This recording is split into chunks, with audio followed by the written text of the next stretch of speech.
Hello, my loves. Maria West here. Welcome to Love, Truth, and Beauty. And this is episode either 334 or 335, depending on whether I get censored on the one that's uploading currently. And this is my second installment of my new video series, Conversations with Women on Love, Truth, and Beauty. And I have with me today my very, very special guest and very special friend, comadre, sister, soul sister to the max, Gillian Alexander. William, welcome, darling. Welcome. Nice to have you here. And look how gorgeous you are, radiant. And I appreciate that you said you put makeup for me, but you didn't have to. You look the same. You look the same. Yeah. Beautiful, radiant as always. How are you, sweetheart?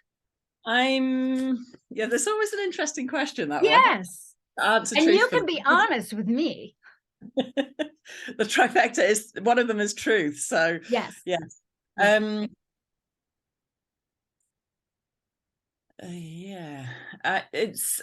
was interesting. I was just saying, it was interesting when you invited me to come onto this, and I asked you what you'd be wanting to speak about, and you said love, truth, and beauty, and I thought, she doesn't want me. So that was very, very interesting. So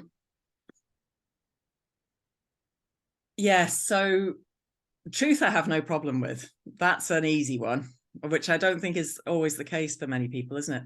That's very true. We've been existing in a sort of, I'd call it a construct. Other people may have different terms for it, where truth doesn't always favor us. I remember I went, about how many years ago? 16 years ago, 17 years ago, I went to Cuba for the first time. Amazing, amazing, amazing experience.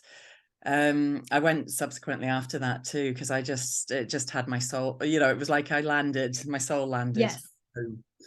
And so many people already thought I'd married a Cuban because I just went native so fast. But it was fascinating. I mean, beautiful, beautiful people, but they were existing in a sort of system where you could not be honest. Yes, very true. They're being surveilled. Yes. So it just, I stayed with an amazing family. And the old mum, she was, can't remember what age she was, but she had Crohn's, and so the doctors, they've actually got a good medical system there if you're in the cities anyway. Well, certainly in Havana. So she was told to have a special diet. Well, there's no chance there because there's rations for everything. You can't get special stuff. I was keeping off gluten at that stage, and so I had taken Ryvita. I don't know whether you get Ryvita in your part of the world or not. They're these like sort of rye cracker things. They're like sanding boards.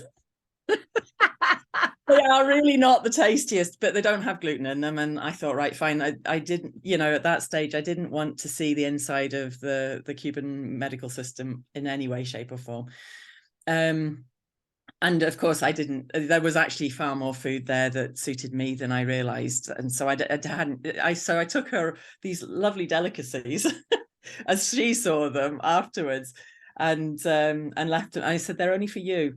But it was interesting when their place was, they had to have inspections if they were having guests in and everything else like that. And it was, and so you could see the conflict in her. She was an honest person by nature, but she couldn't be honest. Yeah. You had to play the game to survive. Yes. Yes. Yeah. And I see, and it's been interesting. Sort of, this is the joy of being able to travel, because when we've been able to travel, I've always felt like it was a huge privilege to be able to especially at the first time I went to Australia, I couldn't believe, my head could not comprehend getting into a lump of metal, flying across the other side of the world, where you look up at the sky and all the stars are backwards or they're different. And it's a different perspective. Yes. And then you sort of, so I've always seen travel as a privilege, not necessarily, I think we should always be able to travel, I think it's a right, but I've never taken it for granted either. Yes. And so just watching different cultures and things like that, and it's been really particularly interesting seeing how things have shifted in our own culture. Yes. And then also how much of it's always been there as well. Yes. So yes, so all these things that I was watching in Cuba and thinking we don't have that, and then sort of sort of asking the question, okay, do we? Yes. When were you there? So I think 17 years ago was the first time. Yeah. So. Yeah. And then I went back the next year, and I could not believe in even 1 year how much had changed. I in some ways, I think I would put off going back there in lots of ways, because I'm sure it's changed beyond recognition now. Yeah. Wow. Beautiful people, but so much sort of contradictions. Yes. I mean, yes. They loved and they hated Castro, and fiercely proud to be Cuban and live on such an amazing land, and yes, desperately wanting to get off as well. Yeah. So yeah. And to find that balance, and yeah, I'm curious, because the last time we actually spoke face to face was in 2021 amidst the whole lockdown. Woo! And I had gotten deported from Europe just before COVID. So who knew the shit was going down? Yeah. And then didn't we? Yeah. That's I knew something. We did and we didn't. We knew there was some kind of I knew something big was coming. Yeah. I knew something massive was coming, but had no idea what it was. And the other thing is, what happened at the same time was the energetics. Huge, enormous energetic shifts coming in. And I'm sure I wasn't the only one sensing it. I know you would be. Yes. Yes. So these massive energetic shifts coming in, which have still continued regardless of the jiggery pokery. Yeah. They're still continuing. It's almost like, that poor lad that we always heard about with their finger in the dike. Yes. They're not going to be able to hold it long. Just let go. Which is the enormous dam you've got in the US? What's that? Well, there's Hoover Dam. Yeah, well, okay, Hoover Dam will do. I think it was that one I'm thinking of. I can't remember. There's a friend and her family have been traveling. They moved to Canada, and they've just been traveling around the US and just sharing amazing photos. Anyway, so I think it was the Hoover Dam they actually took photos of. It's massive, isn't it? Well, Hoover Dam, then there's Niagara Falls. No, it's not there. It's the Hoover Dam. Okay, sure. Yes, so it is. It's like somebody standing at the bottom going, I can keep it back. It's not gonna work, but it's just been painful in the meantime. Yeah. And maybe the analogy would be more, okay, we've just developed a new rule. You've all got to stand there and hold it back. Yeah. And there's been a lot of people some form, shape, or fashion. Yeah, so keep your granny safe, hold that dam back. I mean, and it's not going to work that way. And unfortunately, there's been lots of casualties in it. Yeah. But this is the other thing I find fascinating, because yes, I got tangled in it. I definitely got tangled in it. 2020 was easy because I could just sense this is fine. We're going to do this. It's all going to be wonderful. And then 2021, I sort of got myself snagged in it a bit. And what was the snag for you? I'm curious, because I got snagged as well. Because for me, I just watched so many people I loved making choices for a world that I did not want to stay in. Agreed. And that was the thing. I thought, whoa. And I mean, I still see, and I'm not going to name names because it's but those I love dearest saying, this is all going to bleep, and it can't get better. And I have said to each of them, it is going to get better. And I know sometimes all we can do actually is just say, just hold up the placard for the alternative. Yes. And for what I see as truth, absolute truth. But what I was going to say is so the there was lots of people made decisions to put things into their body that at that stage, I could see no good from. And that comes from my own mainstream sort of background in terms of my first degree was in biochemistry and microbiology. My master's was in public health medicine, which is all, you know, Yes. yeah, I'm not going to name names. I understand. know it's gonna prejudice your YouTube. Oh, no, not at all. I'm no longer afraid of the YouTube. No, I know, but anyway, But it's just, yes, I understand. It's also playing the game a bit too. So, and Yes. I'm sure listeners, viewers will know what I'm meaning. And so the things that I was most worried about there was demolition of the immune system, the and autoimmune diseases and cancers and stuff. And Yeah. and I am seeing that story playing out, but I am as well. yeah, but what I see actually, so I did, it was really interesting because towards the end of 21 I was like, okay, if it doesn't clear up by the end of this year, I'm off. And I'm not meaning I was going to do anything to myself. I was just going to not wake up one morning. And you know, we have much more choice over that than we think. So, but then of course, once it got to the end of the year, beginning of 22, I found it suddenly it was almost like the sort of roller coaster go up the hill, and then it was like, whoa, we're off. It was like, yeah. And suddenly I sort of felt supported again. It was great.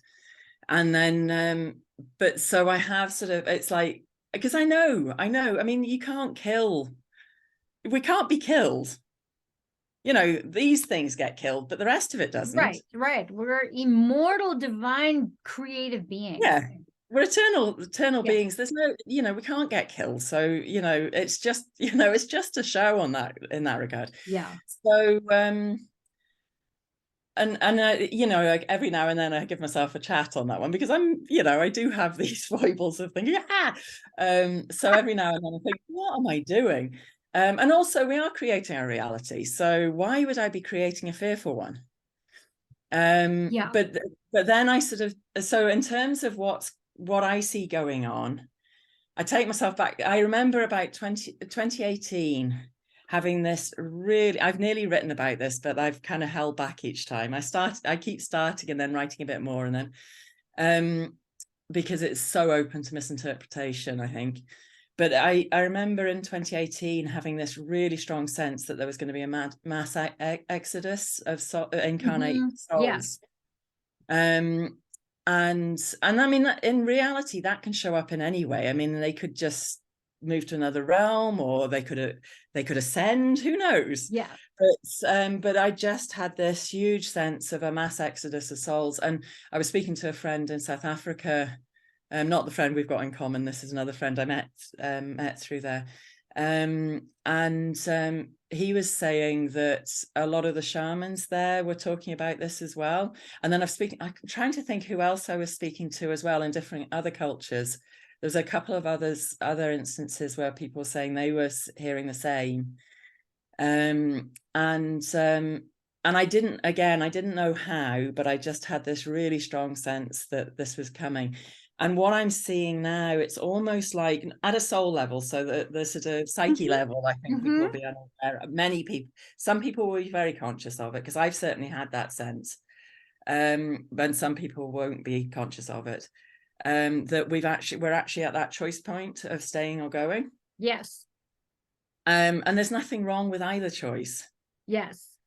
But I sense that, so it's almost like some of these stories playing out are almost like, okay, you've chosen to go, this is how it can happen. Yes.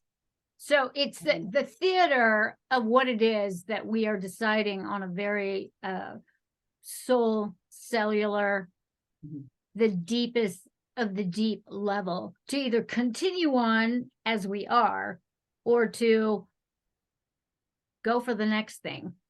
Well, and it might not even be that. It might actually to step out completely. And I sense more that, actually, to be honest. Like, so maybe it's no not more incarnations. Well, maybe it's not a binary choice at all. Maybe it's not this or this. I sense that the big choice is to step out completely and go back into the sort of unified, I mean, we are all aspects of the unified being, aren't we? Yes, we are. So, whether we choose to sort of step out and go back into that and never come back into any incarnation, or whether we choose to go into other, stay and then go into, then we've got it's almost an if then, and then I would be down for that. I'm a bit fried myself. Yeah. Even though I totally relate to that that sort of nexus point of what I'm tired of this, But I think that then there's different aspects to that as well, because what is this in that regard? Because my sense is that this is also this construct, which actually I know I'm not the only one that's had enough.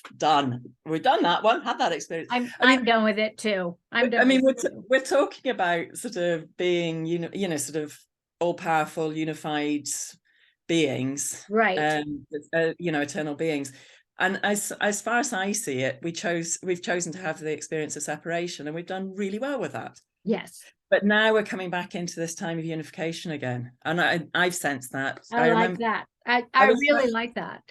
Yeah, well, I was trying to think when I first went to Malta, and I remember feeling that so strongly that we were coming back into a time of unification, because there was the whole thing. I remember at that stage, there was the whole thing around about, oh, we're coming back into the time of the goddess and all of this kind of stuff. And I thought, that's separation.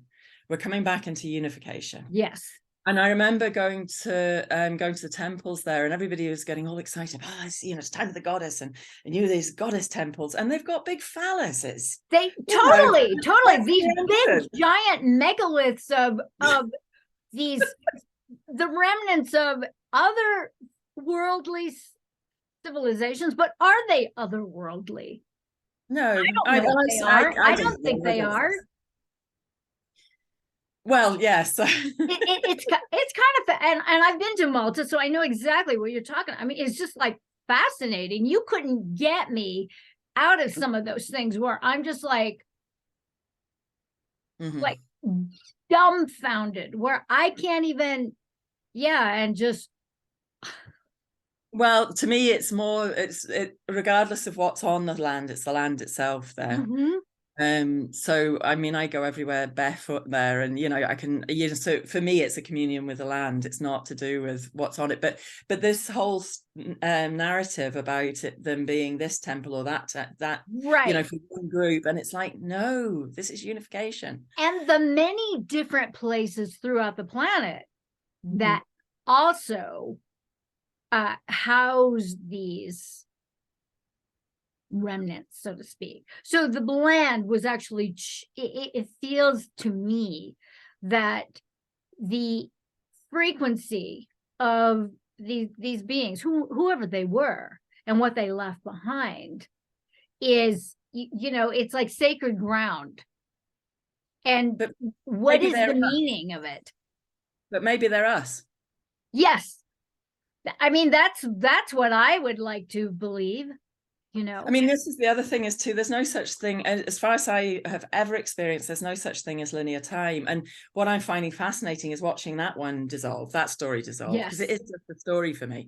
So watching that and then recognizing that I've always existed in here and now. It's why, sort of being on time for things has always been a huge challenge for me. I have to work at it hard.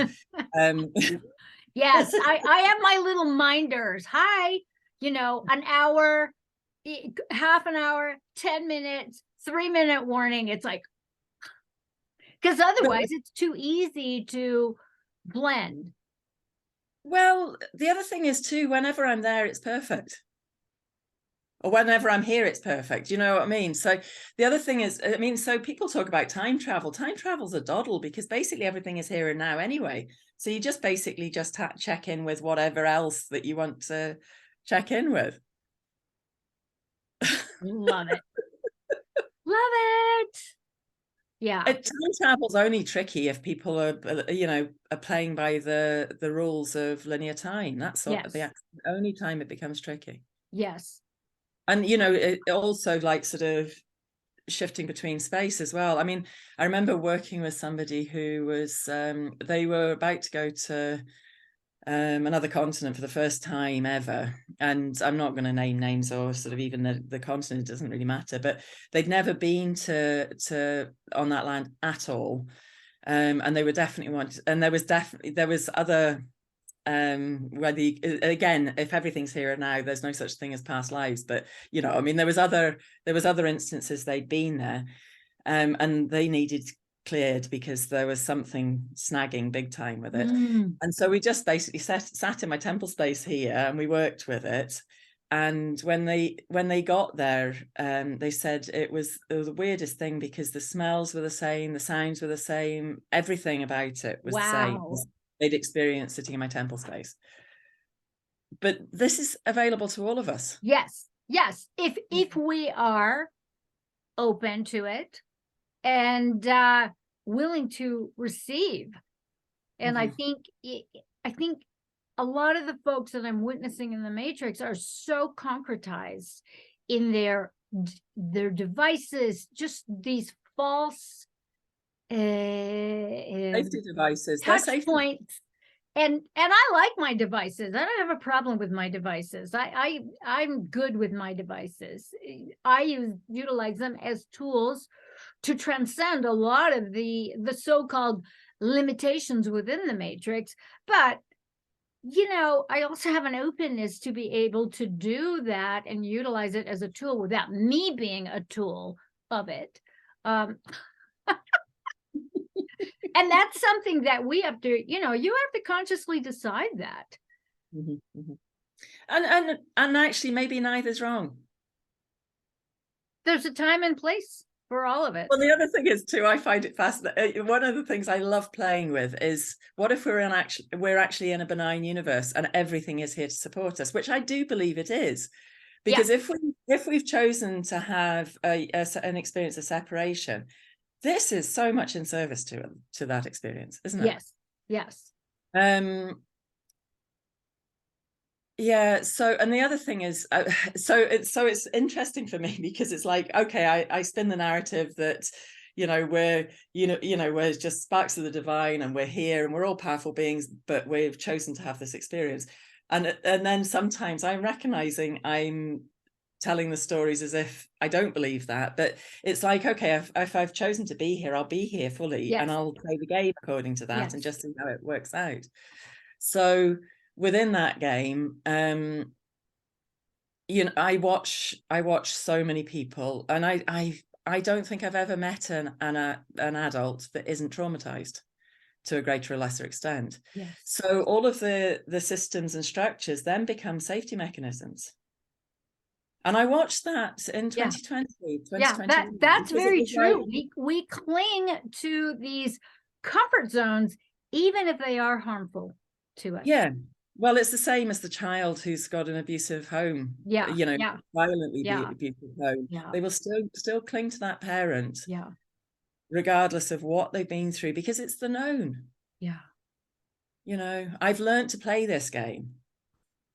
Me as well.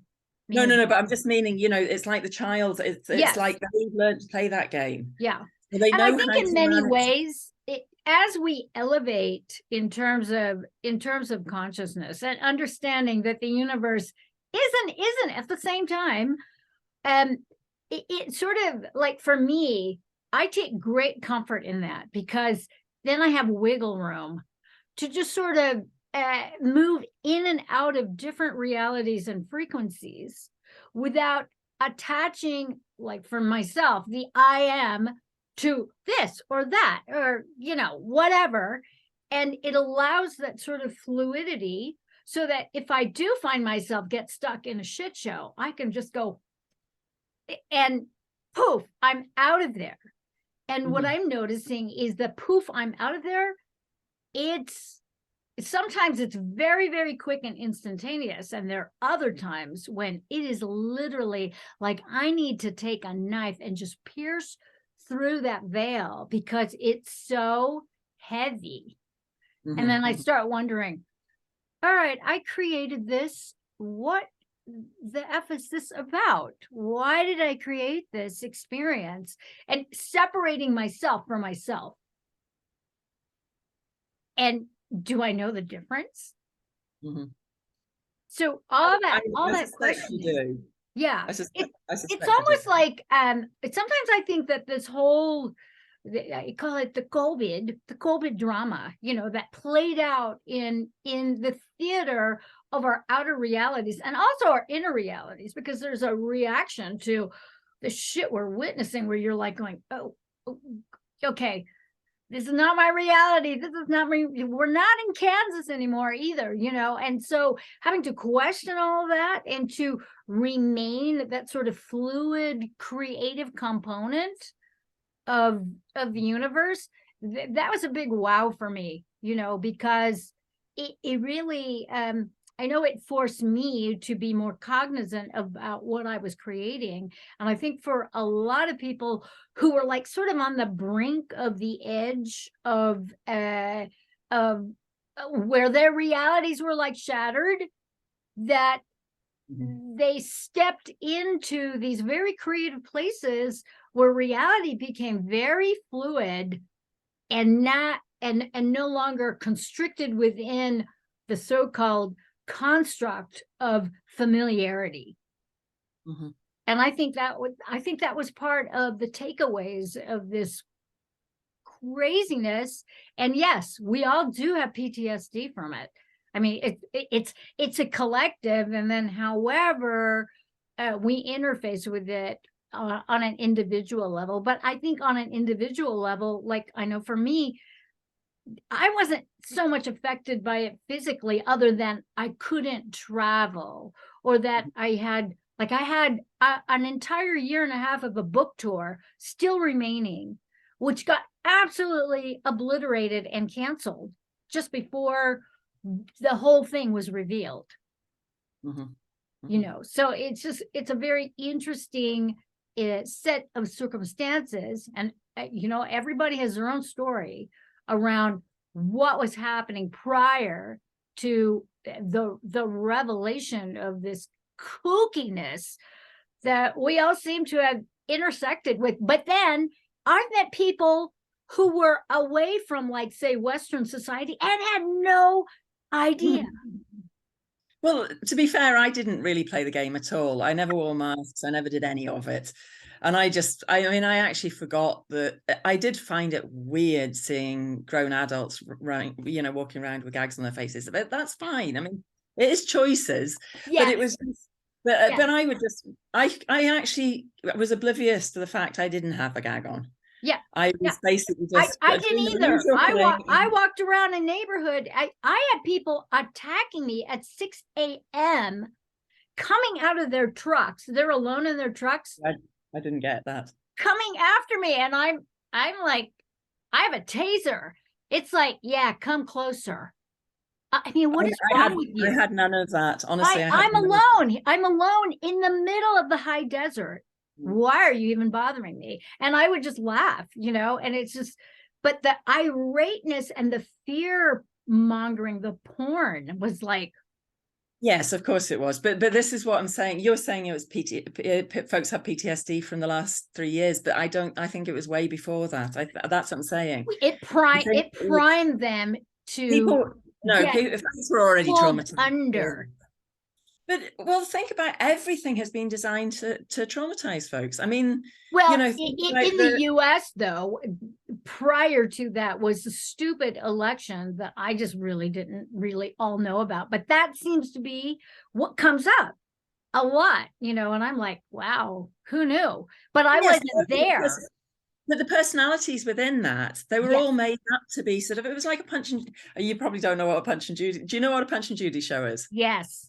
Right, it was like a Punch and Judy show, you know, it was like them sitting there walloping each other with a string of sausages. Yeah. I mean, it's just so overtly a show. But then, you know, so, but if you think about it, I mean, I this is one of the things I sort of share when I'm teaching de-armoring, and it's like, our lives have been constructed to basically stimulate our sympathetic, our fight, flight, or freeze response. Yes. So, you know, our body, we are perpetually thinking we're being chased by a tiger, and then we can't see that tiger, so we're even more terrified. Yeah. You know, being Yeah. chased by an invisible tiger. Yeah. So, you know, it's, we get up in the morning, we have a cup of coffee or several cups of coffee, we have a sugar-laden breakfast. You know, we fight our way through, you know, sort of traffic jams to get to work. You know, it's hard, fast pace, have another cup of coffee, hard, fast pace of work. You know, stress, have you know, deadlines, whatever. Have another lunch full of carbohydrates, stimulating, you know, come home, have another high carb meal, watch a scary movie, have hard, fast sex. You know, I mean, it's just, you know, just, yeah. And then get up the next morning, probably don't sleep. And then, you know, if you do sleep, it's kind of, and it's just start the whole show off again. No wonder people are traumatized. That's without anything major happening to them. Yeah. And I think back to what was going on in my life at that point, you know, having been deported back to the US. I fell in love within 12 hours of landing back in the US. And what was my experience during that time? I was spooning with a man for the first time in my life at age 60, watching movies. I mean, you know, so when people tell me, I don't feel bad. I don't feel bad about it. I mean, for all intents and purposes, I own it. I designed it. It was kismet. That's what I did, you know. You did really well then. and I'm just like going, hey. However, 2021, I mean, that was a whole different weird schism that ended up happening in my life, because I was prevented from traveling because I would not conform to what they wanted for me to enter into various countries. It's like, no, I'm not doing that. Not gonna do it. And so, and then being labeled a non-essential business because I didn't fall into certain categories that would allow me entrance, you know, it's like, okay. I mean, that was just weird to me. And then, and up to that point, I didn't have a passport for like over a year because it was held. You know, none of the passport agencies in the US were working.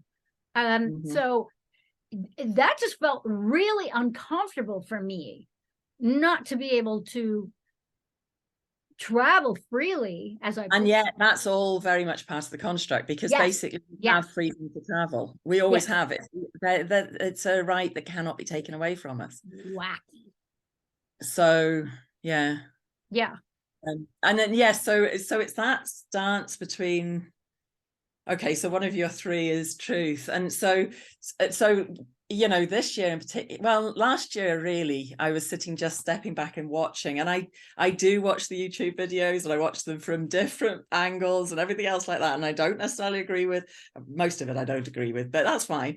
And it's really interesting for me, watching certain channels. They will come up with stuff that it's like really on the mark, and then the next one, it's like, whoa, okay, this is quite interesting. And then yet, if I just step back from all of it, I know what's truth. And it's back to this, you know, all of this is just a show. Yeah. Which we can choose to engage with. Theater. Yeah, but we can also just choose to engage to the depth or levels that we choose to get to engage with.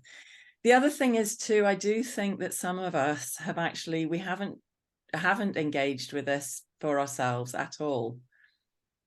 You know, that we really have chosen to come and say, okay, because I know I've got a job in terms of bridging between what's been and what's coming.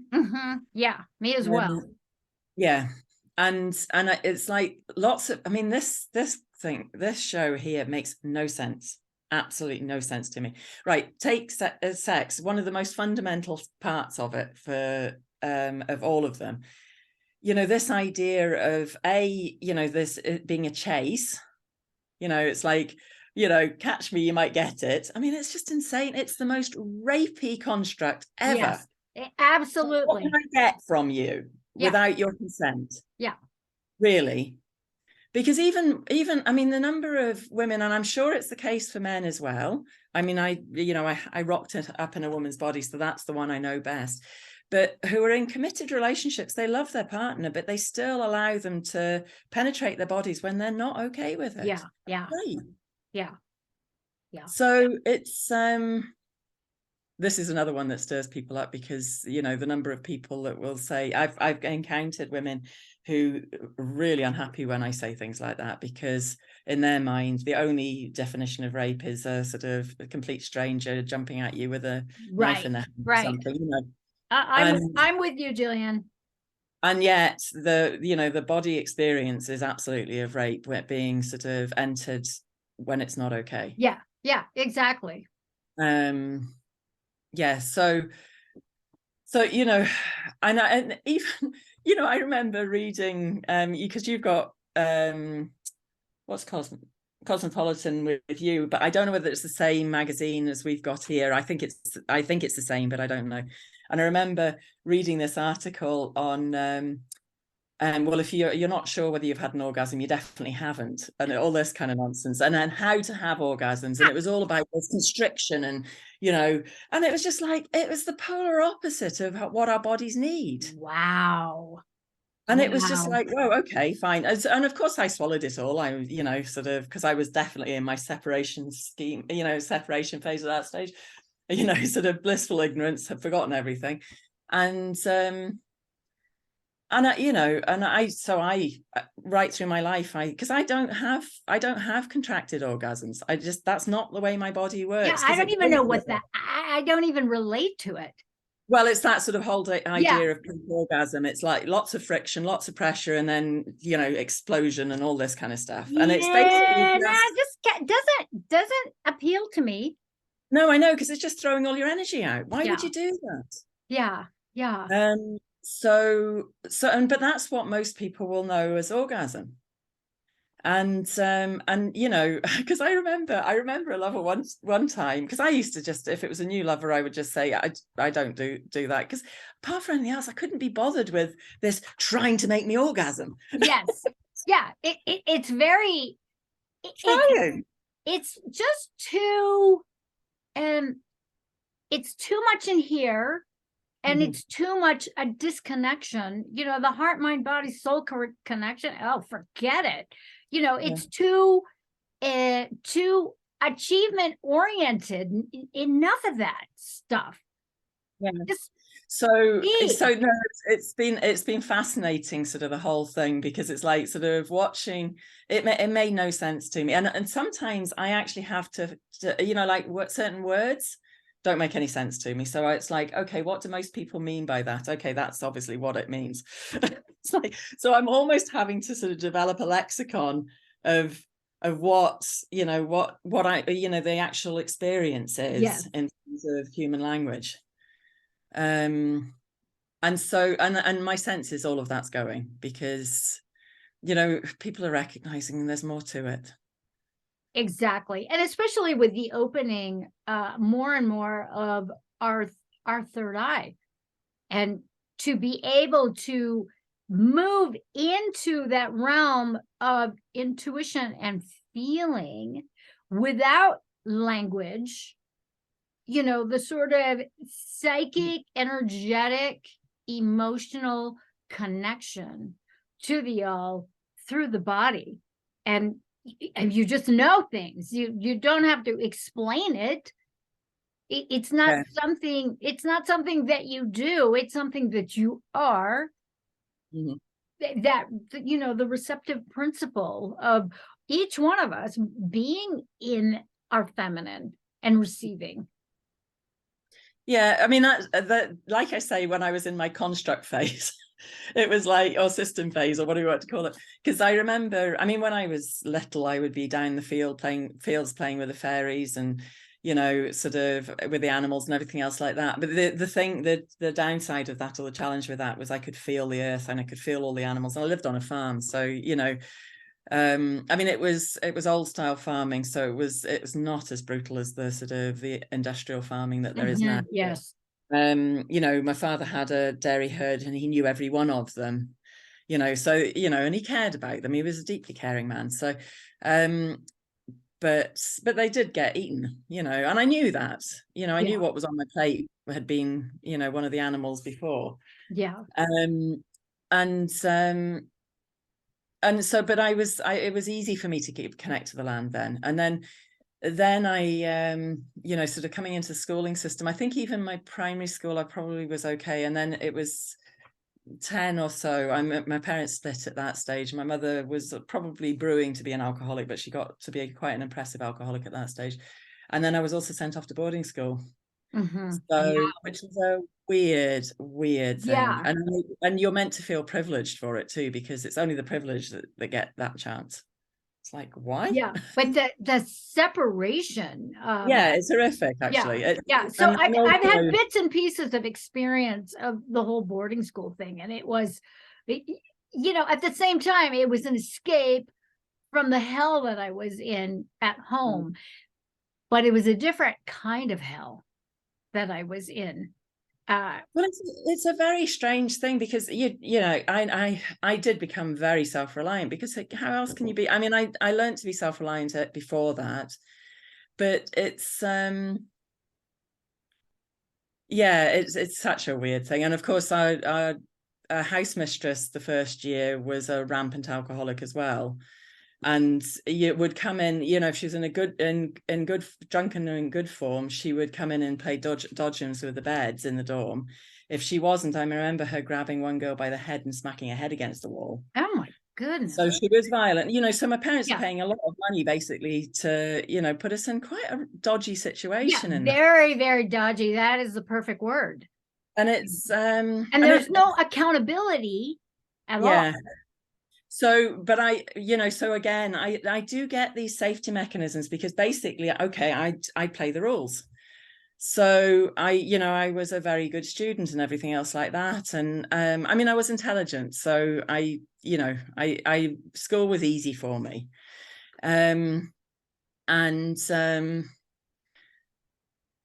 And yes, and then I got right into sciences and everything else like that. And I wouldn't believe anything. And I don't believe it until you prove it to me, all that kind of stuff, which is completely polar opposite to sort of how I grew up. That's me.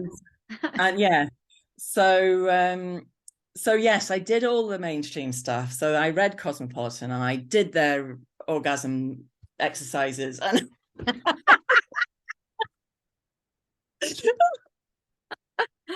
we've never done that one. It doesn't work.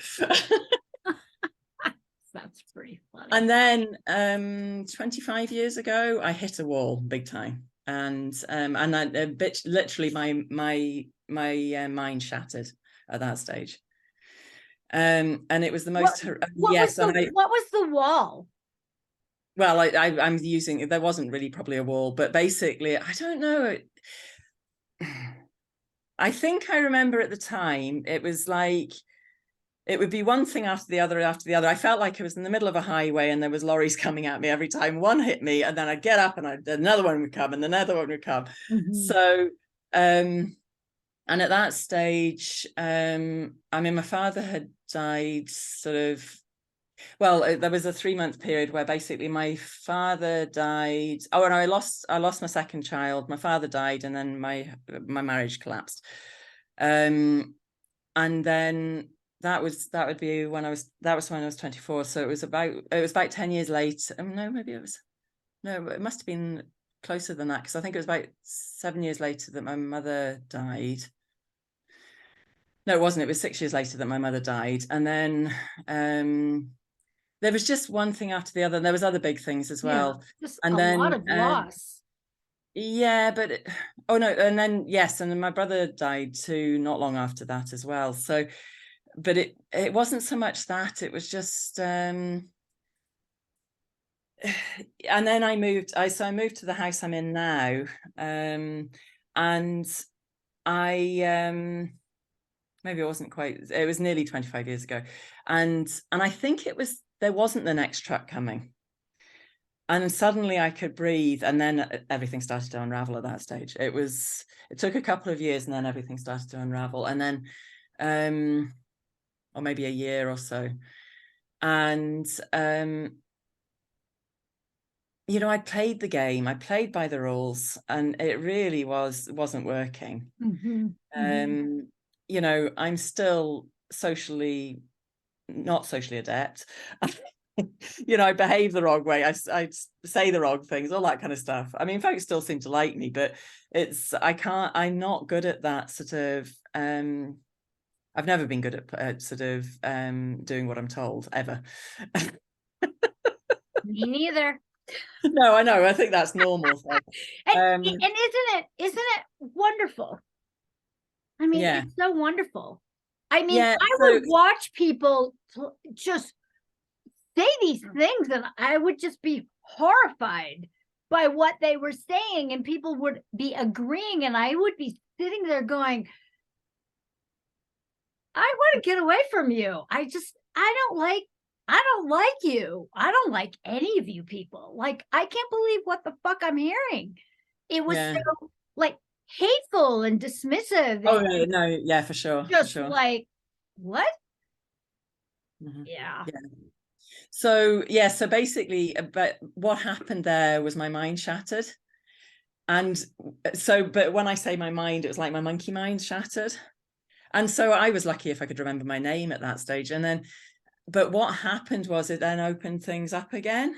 So all of this stuff that was in the way suddenly opened up again. I mean, and then everything, because at that stage we've then got that reconnection, and we've got access to everything anyway. So we don't. It's a reset. Yeah. So an opening to the truth of who and what we are. Yeah. I mean, you know, at that stage, of course, I got, you know,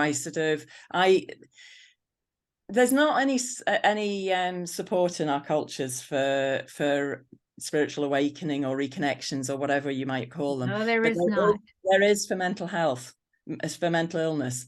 So I actually got amazing support at that stage, because I was presenting a start craving bonkers. I mean, really, completely start craving bonkers. I mean, I'd be smacking my head on the door to try and crack my head open because it was just not working. Yeah. So I mean, it was a challenging time, but just the greatest of gifts as well. I mean, I know I'm laughing, but it wasn't fun at the time. No.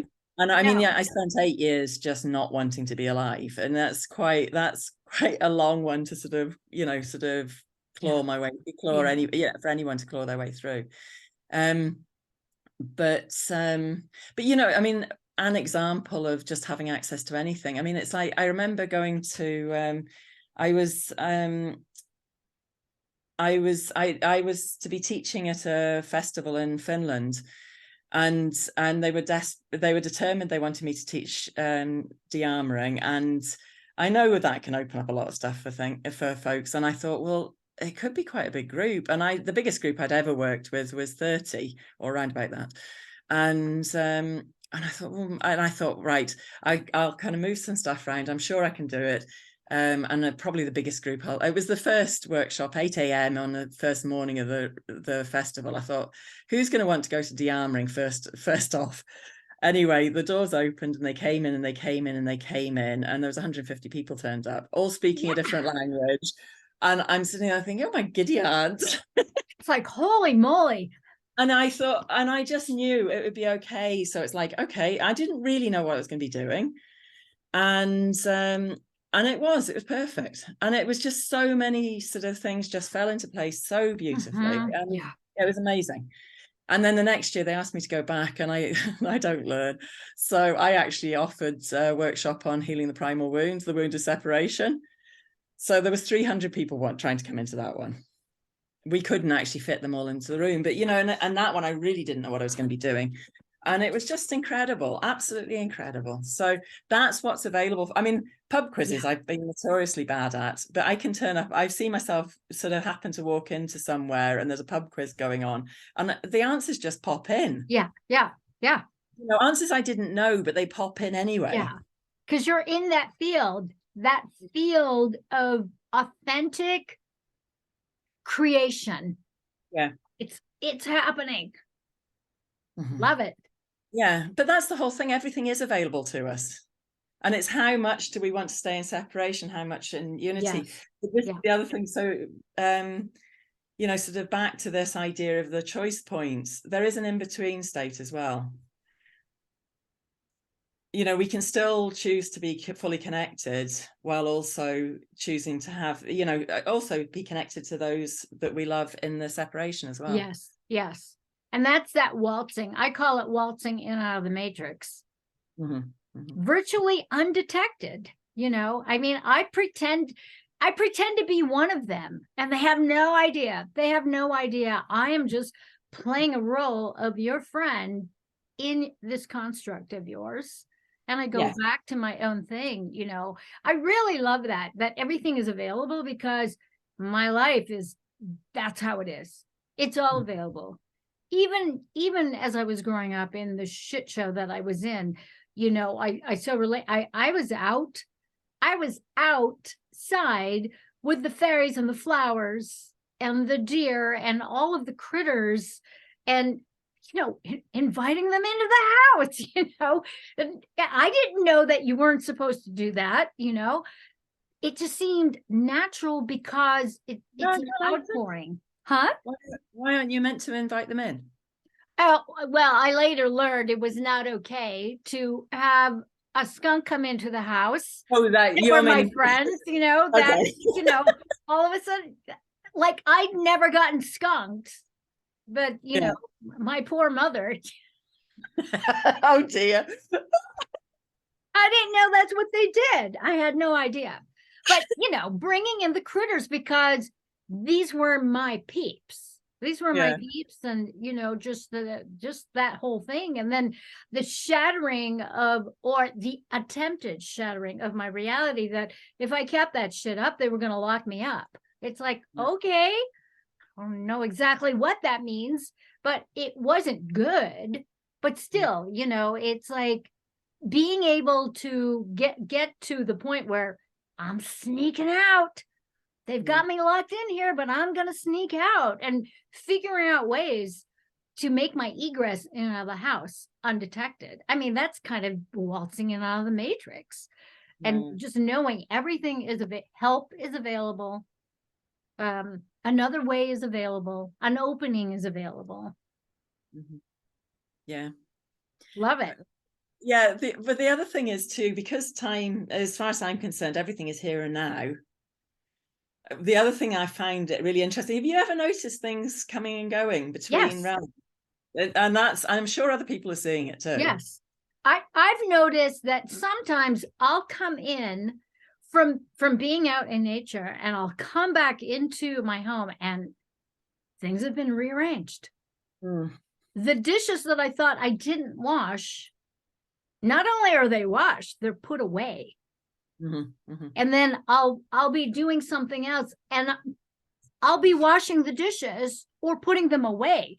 So it's almost like the order, that linear order, is not linear. It's just popping. I know, it's fascinating watching it at the moment, because things did seem to sort of play by those rules in the past. That's, I mean, so you can see the establishments, the you know, like the banks, the health, the illness systems, you know, all of, you know, the education systems, they're all crumbling. Yes. You can see the institutions crumbling, but it's also quite interesting seeing almost the supposed natural laws kind of rearranging as well. It's really interesting. Yeah. And I love that. That's one of the things that I love about natural law, and say the hermetic principles. Everything is and isn't at the same time. The constructs, reality is mental. It is of the mind. And my discovery of that when I was 12, I can't even tell you. It's like, I am a fairy. And I was just so thrilled about that, because people kept telling me, you're not a fairy, you're not a fairy. Oh, yes, I am. Yes, I am. And it was not only life affirming and life saving, but that that's my life. And I relate to it to this day. It's awesome, you know. And then, you know, when you raise children and when your children even affirm to you that you are a fairy, mamar. So it's awesome because the reality that I intend with great intention and with great love and care is my reality. It may not be their reality, but I don't give a shit. Have you got a fan going there? No. Right, because the leaves, the computer. No. The leaves behind you are not moving, and now they are. Oh, yes. Okay. Yes. These are my babies. So no, it's really interesting because they were literally just going like in my house. I have hundreds of plants. They are my creatures. So yeah. But it's yeah, so what I'm sensing at the moment is it's like all of these storylines that we're within are running at the same time. So we can choose to jet between them. I mean, I've got scar tissue in my body that does not correlate, like major scar tissue in my body that does not correlate with the main storyline running. You know, so it's fascinating watching something like that. But it's so, you know, and I know these are absolute felt experiences. I know they happen to my body, this body, yes, but not in this main storyline. Yeah. But the other thing you're saying about sort of when we were little, I mean, I remember when I was really little, it's one of my earliest memories, you know, so I knew I could change the nature of matter. I knew I could fly. I'm not meaning in an airplane, I mean fly unaided. I knew I could sort of translocate when moved from one place to another, isn't it? Yeah. I knew I could do that. And then but I knew it was also against the rules to either do them or tell anybody. Yes. But of course, I sort of broke the rule about telling anyone. But you know, it's set up beautifully, isn't it? Because when a child says, "I can fly," it's like, "That's nice, dear." Yeah, exactly. I mean, we just get they're there now. Okay. But I remember my mother telling me I was a changeling. What does that mean, Mum? Oh, well, the fairies didn't want one of theirs, so they took a human baby instead. It's like, oh, thanks. Oh, I love it. I love it. Maybe there's a storyline, timeline, whatever you want to call it, where I was. I don't know. Yeah, and that's part of the magic. That's the magic of the fluidity of our creative natures and our being. You know, we just change form, and we could pop in and out of things. And I really, you know, I feel so privileged that I have the opportunity to engage, you know, with the kids, to be able to really instill that within them, you know, and especially having all that sort of conformity of all those constructs, just and just trying to push them down. And they did not adhere to any of that. They would kind of, I taught them how to be able to roll their eyes without moving their eyes. Because there were consequences to that kind of smart aleck nature in these institutions, indoctrination centers. And the kids were lucky because they attended a creative kind of private school, the Waldorf schools. And so that was quite a number of steps apart from, say, public school or a private school, for that matter, you know, that just kind of tried to constrict the kids and any kind of like creative outlet or imagination, and to be able to play with the imagination and play with vision and play with the so-called unseen that will absolutely reveal themselves to you when you meet it. Yeah. I mean, I do sense that's a major challenge at the moment, because it's almost like as we're coming into a time, you know, we're not coming into it, we are in a time of unification. So all of these different storylines running, I don't like the idea of timelines. I don't know why, but I don't like it. So I'm talking about storylines. I like other people might call Yeah, I like that better, actually. So there's all of these, because we're basically having an experience of a mesh of stories, aren't we? That's really all we're doing. So all the different storylines are, as they start to meld together, you've got contradictions and conflicts coming in, because it's like, sort of, so on one storyline we're an only child, and another storyline we've got 8 different siblings. That's a bit confusing to the sort of monkey mind, isn't it? Yes. When we've got, I don't know, 8.1 siblings or something. Yes. Yeah. And the monkey mind is going to go, shut it down, shut it down, shut it down. You're crazy. Mm-hmm. Yeah. And for some, it's going to be too much, and they'll step out, and that's their choice. Yeah. And it's been an interesting and not altogether easy experience for me watching. I mean, every single one of my close family members went and stood in line. And we're not an average family at all. We're the most argumentative lot ever, and I couldn't believe that they all did it. So, and I understand from that some will step out, and yeah. So, and I'm sure I'm watching that playing out in amongst, loved ones of family members, family members of friends and other settings as well. Yeah. So, yeah, I mean, it's an incredible time though, too. We are literally touching all potentiality, everything. Yes. Everything is available for us in the most clear way I've ever known. So such a wonderful conversation, and that's what I'm noticing, is that I'm having these kinds of conversations with everybody, including some folks that are just so concretized and hell-bent to stay within the matrix that they are actually daring to question reality. And what if fairy tales do come true? I heard this woman say it, and I could tell she was on the verge of tears, and I really was praying that she would have that breakthrough of tears, because the rest of her presentation was so, you talk about constricting to orgasm. Like, holy shit, let it go.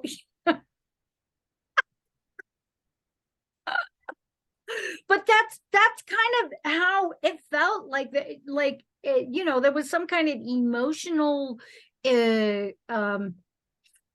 just this trap that just would not come undone, but I could tell she had a particular fairy tale in mind that she really wanted. That's what I was sensing. I was seeing pictures of it. It's like, go there, girlfriend, right on. Never lose your child wonder about how things work or the possibilities. Yeah, for sure. Yeah, for sure. Because I think that's the bit that's been getting squeezed hard recently, but that's fine. You can only squish the fairy so far. Yeah. Would you say that there is a common thread, like in your community, in your neck of the planet, neck of the woods, and on the planet, that there's a common thread in terms of the kinds of conversations people are having or questioning reality? I'm going to give you the same answer I give to my sister every time she says, "What are the rules in your area?" I haven't got a clue. I know. Yeah, anything goes. Because basically, I mean, I know I've kind of withdrawn a lot the last 3 years, and this year's feeling time to come back out of my cave. But yeah, the last, sort of prior to that, I was definitely like, wake me up when it's all over. I love it. I love it. Yeah, I mean, one of the things I have recognized, as well as the bridge piece, I mean, but maybe it's the same, it's also part of that bridge. My comfort zone is in the quantum field. what I understand people mean by the quantum field anyway, it's that place of pure potentiality. Basically, it's almost like the opposite of sort of the opposite of manifestation or materialization. It's the formless. It's the formless getting ready to form.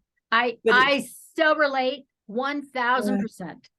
So, but my sense is, you know, that once we remember how to be in the quantum field, all of us remember how to be in the quantum field, then basically those who, you know, they've got missing limbs, whatever, it's easy to grow them back there, or just not even grow them back, because it's not a case of growing, it's they just are. Yeah, I agree. And everything is possible there. So basically, but for most sort of embodied beings, that's impossible. It's a field that's impossible for them to be in. So it's almost like I hold that field in, you know, enough of that field for them for whatever they're needing, if that makes sense. Yeah. Well, or whatever their soul's singing. Field that the matrix field, it's a done deal. There is no creation. Yeah.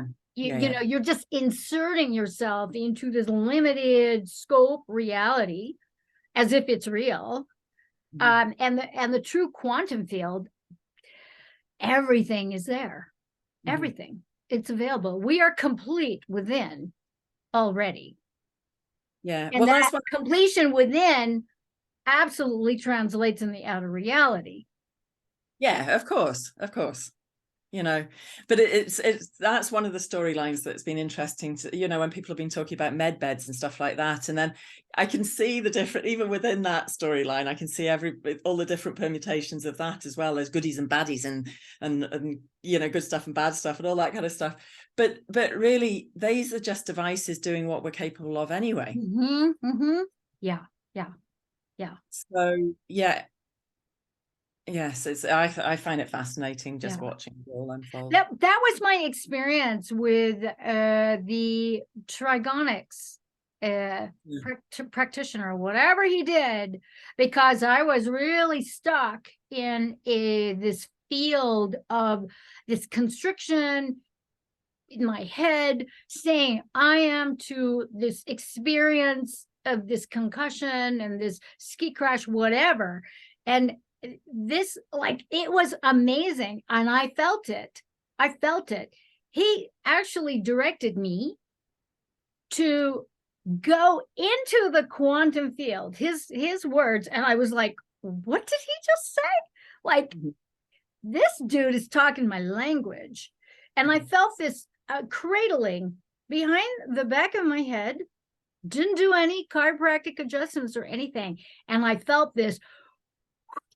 It was like a realignment that just shattered that construct. And that's what it felt like. And it was not that I heard breaking glass, but it was, you know, the tinkling of fairy bells, for lack of a better way to describe it.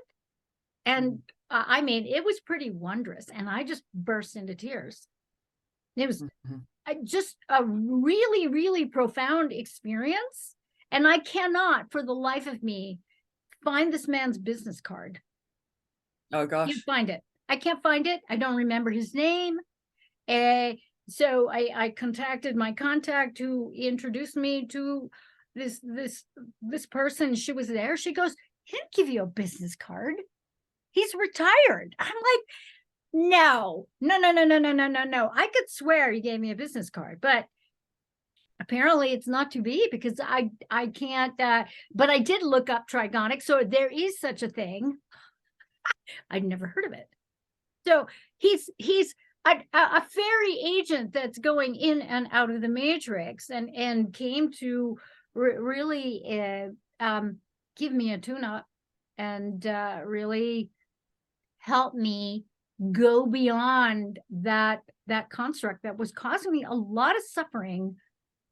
And too much identification with what happened, you know, and so moving into that place of self-forgiveness and that openness to really kind of transcend those physical limitations that we can get caught up in the matrix construct, especially with injury or with whatever, you know.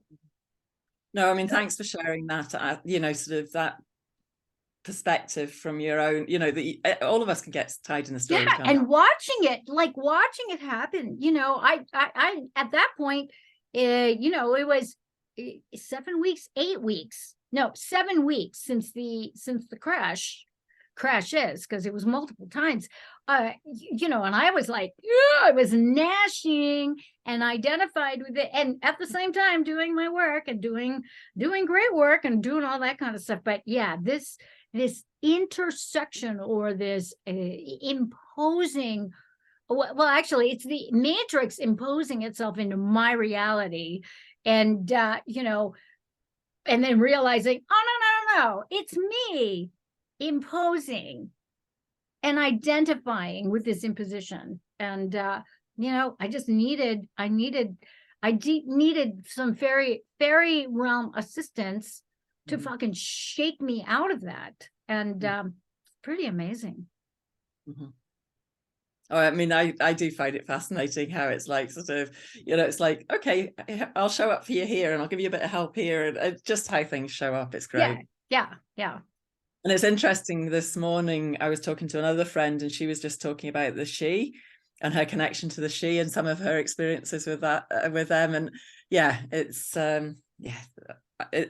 I do sense that I don't sense we're shifting into something different. I sense we're just remembering how incredible this is. Beautiful. How's your energy, sweetheart? We've been at it for I know. Yeah, a little bit. No, that's fine. I was thinking we were winding up. That's why I was trying to end okay. So what's on the horizon for you, in terms of work, fun, play, life?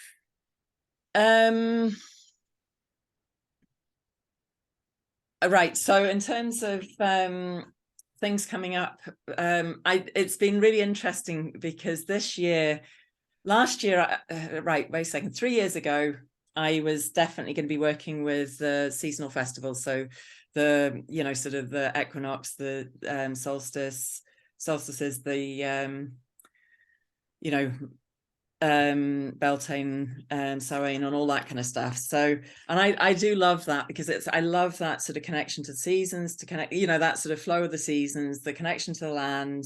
So I love them in that regard.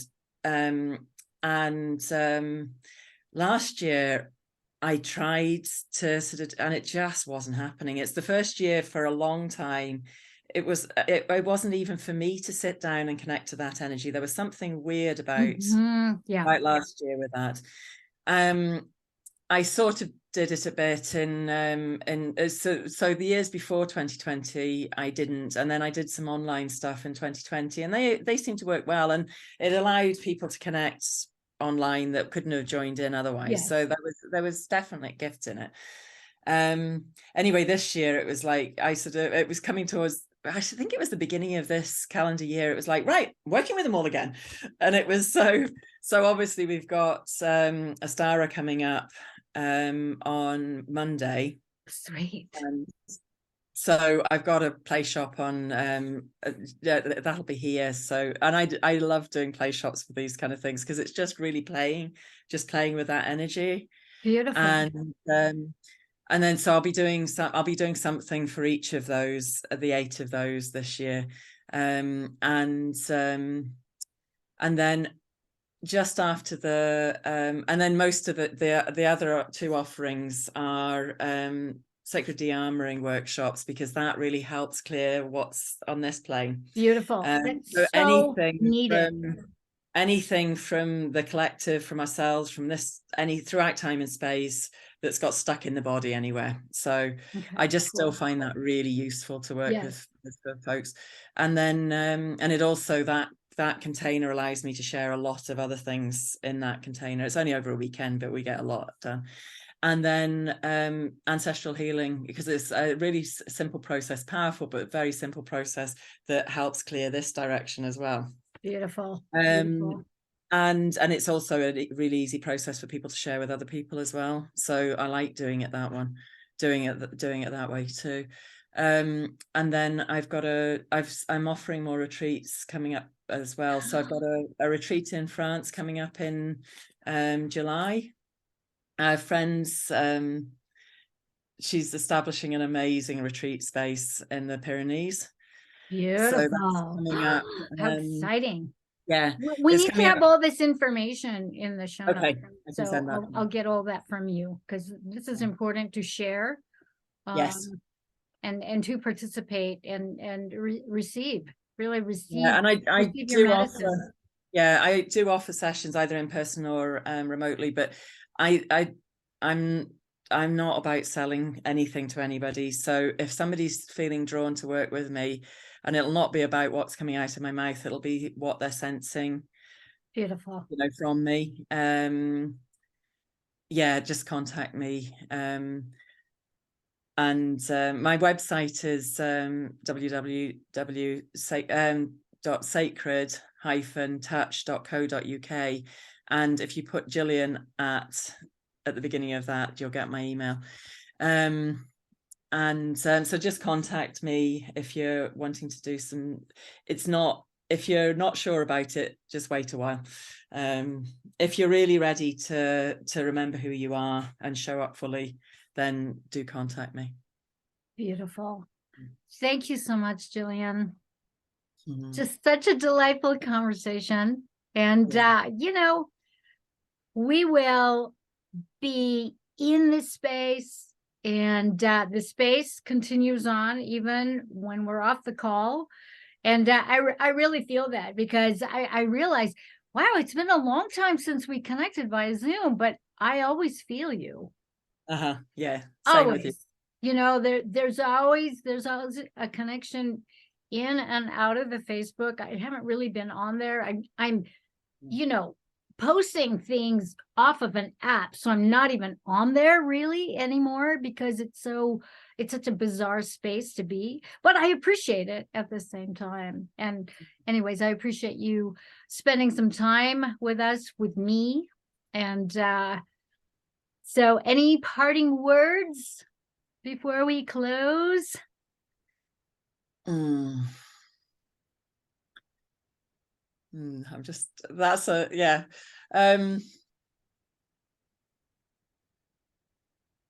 I sense everybody remembers who they are on some level or other. So it's just allowing. The more allowing we can allow, the better.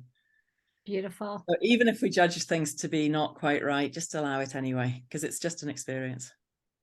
Awesome. Thank you, my love. Thanks, you, my love. Lovely. All right, my darlings, that is it for today. So until next time, here is to love, truth, and beauty. Bye, my loves. Mwah!